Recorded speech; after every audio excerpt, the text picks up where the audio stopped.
Hey guys, and welcome to this episode of Viva Talks Online. This time we got Katja Hermes from Sound Diplomacy in Germany and Tyler Polzin from a&R Worldwide and Musexpo in the US.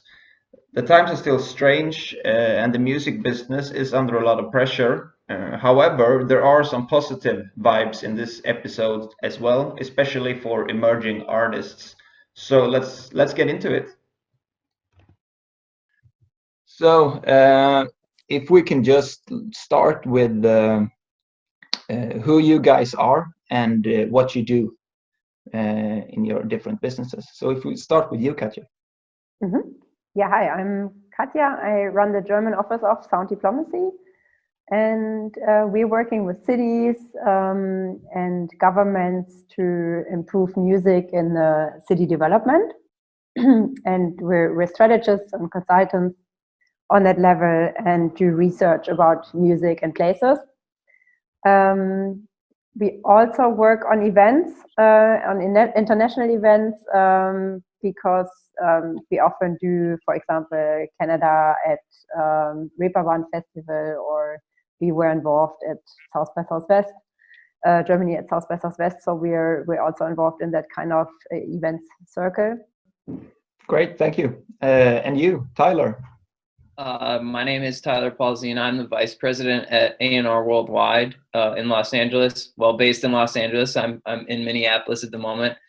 We are an artist discovery and development firm. So our day-to-day business really focuses around working with new and emerging talent from all over the world, helping them strategize, create music, connect with other creatives, guiding the process from start to bringing it to market, to hopefully finding appropriate label homes, publisher homes, things like that. Aside from that, and I think more of my contribution to this discussion will be our conference that we host, Musexpo, in Los Angeles each year, which, as so many have had to do, we've postponed for the time being. It was supposed to be taking place late March.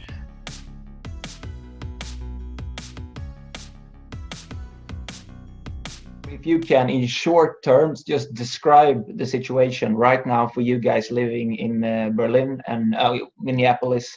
Obviously, the difference for us in the US is that we're a pretty large country in comparison to everyone else. And so different states here have enacted different policies and different sort of game plans for reopening things. But, we, like everyone else, we want to kind of move forward again as quickly as we can, but obviously in a safe way, and making sure that we're not moving too quickly and kind of ending up in a bad spot again. And Katja, how's the situation in Germany and Berlin? Here in Berlin, from Wednesday on, shops are allowed to open, but it's the same with gastronomy or restaurants. They're not open at all, and there's no plan for it. And same with events. So big events are cancelled until the end of August. And no one knows what big events are so far. So obviously big festivals, but we have no clue, or the music producers and promoters have no clue what that means right now. And if we take all of this into account, like how has this affected your businesses? Because you work in sort of different areas, but it's still around music. And Katja, you and the team, you work with quite a few international clients, and you do international events. And what is your plan right now?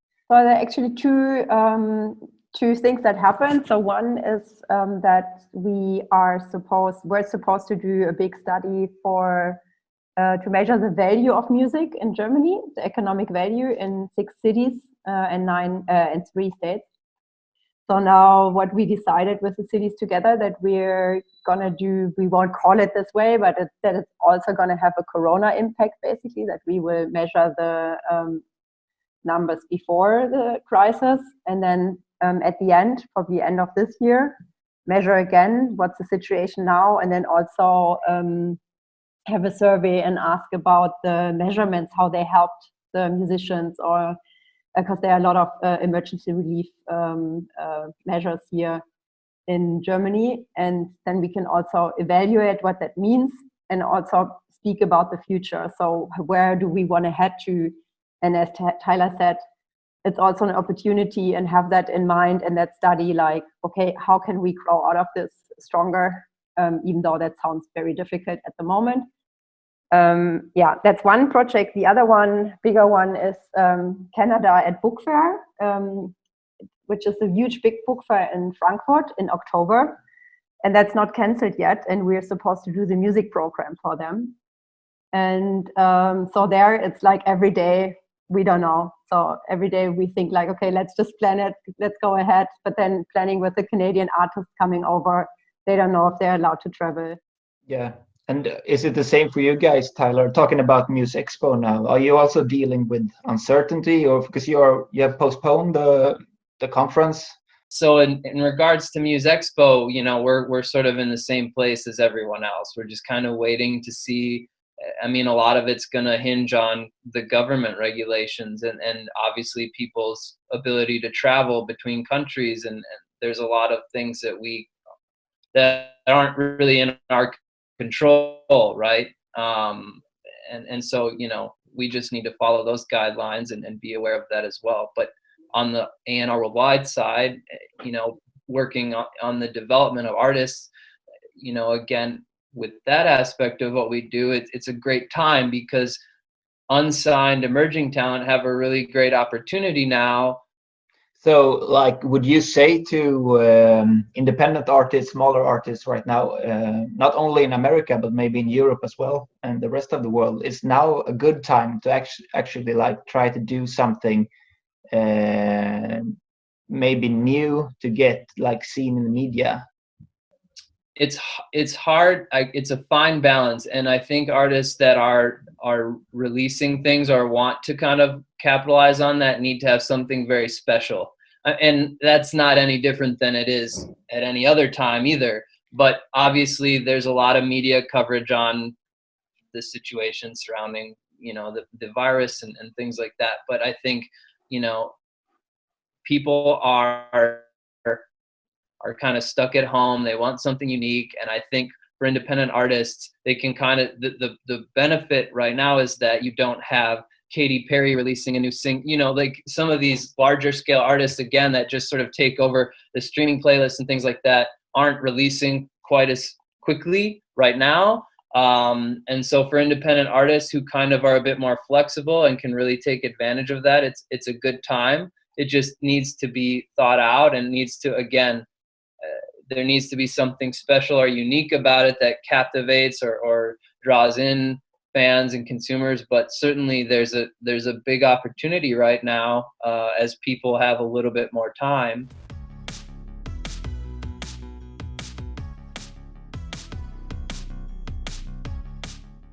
We move into the future and like are trying to watch the way back for international live events. Do you think is it a long way back? Because I know Tyler in the States, there's been both politicians and experts saying that live events will not be happening until maybe fall of 2021. I mean, certainly it's going to cause some issues. I mean, you know, if you think about the tours and stuff that have been pushed back or canceled, I mean, it's a huge loss of revenue, right? Obviously, live music before this all happened was one of the most lucrative sectors of the industry, and I think it will be once again at a point when we sort of get through this all. But it's certainly going to take some time. Katja, if that happens, that live music and bigger events won't be able to be will not be able to take place until next year, how will that affect you and sound diplomacy? Well, as Tyler said, it's so uncertain, and it's frightening for most of the people that work in this business, because there's just no solution to this, and everyone wants to be careful, and no one wants to take chances and risks. That's why I think it's great that there are so many initiatives from clubs. Like this United We Stream, you probably heard about. Obviously, everyone is streaming right now, but this is a very huge effort from the Club Commission here in Berlin. And it's broadcasted all over Germany in the TV stations as well.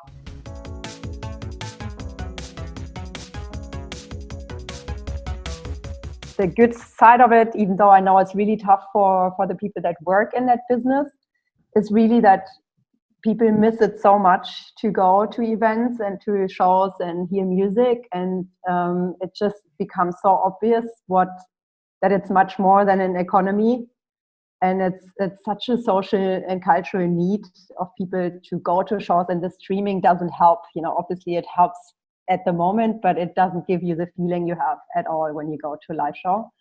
So I think it will even more emphasize how important that is.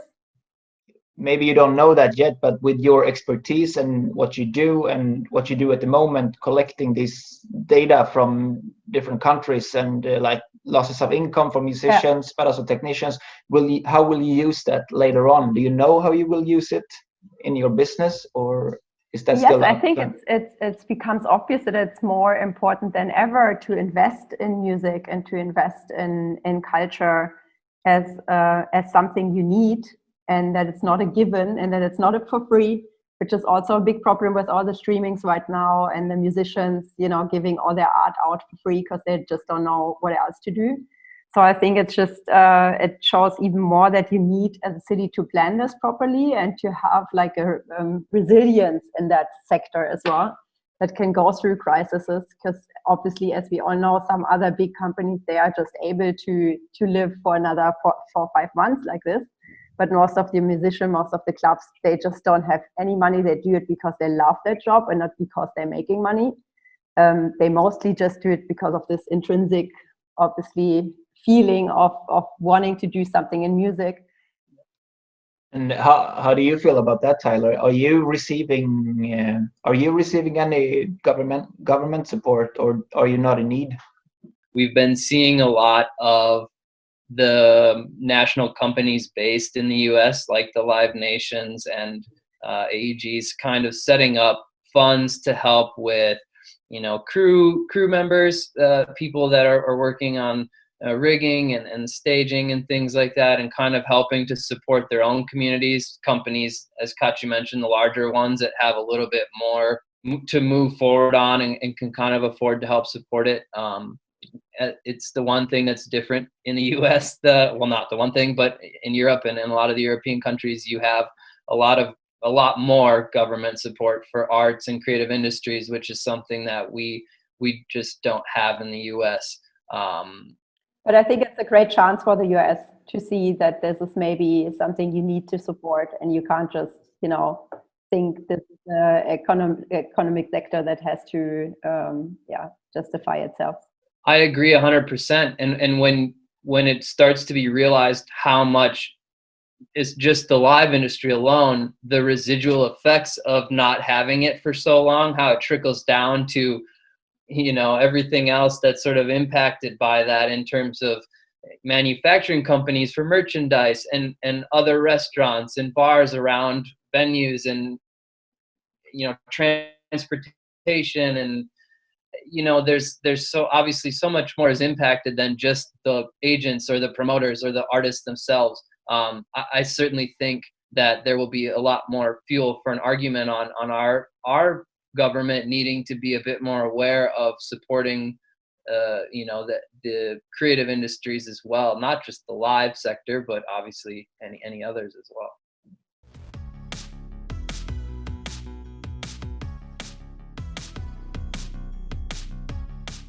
If you can choose one or maybe two things that you think are like good examples of things that have happened during the pandemic so far in the music sector. Yeah, as I mentioned, this United We Stream, I think it's a success story that also went global quite quickly. Also, what I found very impressive, that they set it up within days of the crisis. It was basically up 3-4 days after the lockdown was here set up. And then another thing that's maybe not something specific, what I found very impressive is that so many people unite right now. obviously the associations in Germany, but also in the musicians and a lot of associations in Germany and also worldwide, also the Music Cities Network. There's just much more collaboration about this because there's so much interest in other countries and how best practices work and what other countries have done or other cities. So I really love that so many people collaborate on things and really trying out how to help. Great. I can only agree with what you're saying. So, and you, Tyler? Yeah, I mean, to echo that, you know, the cooperation that's kind of happening is really a great thing, and you know, I think a pro and a con is that I think we've also realized how important human to human interaction is in a world that had become so tech driven for so long, and we kind of, when we could interact with people face to face, we sort of forgot to do it. And now that we can't, I think we've realized that it actually is important. And you talk about live music, you talk about streaming, and it's great that we have the opportunity, or artists have the opportunity, to connect with their fans that way. But like Katja said, there's nothing that beats being in the venue, feeling the energy of that moment, and having, you know, humans around you. And I think that, you know, that's not a good thing right now because we can't access that feeling at the moment. But I think it's really made people realize and appreciate more. That's it. Thank you guys for watching. Don't forget to subscribe to our channels to find our latest news and content. Viva Talks Online will continue, but till next time, stay safe and wash your hands. See you.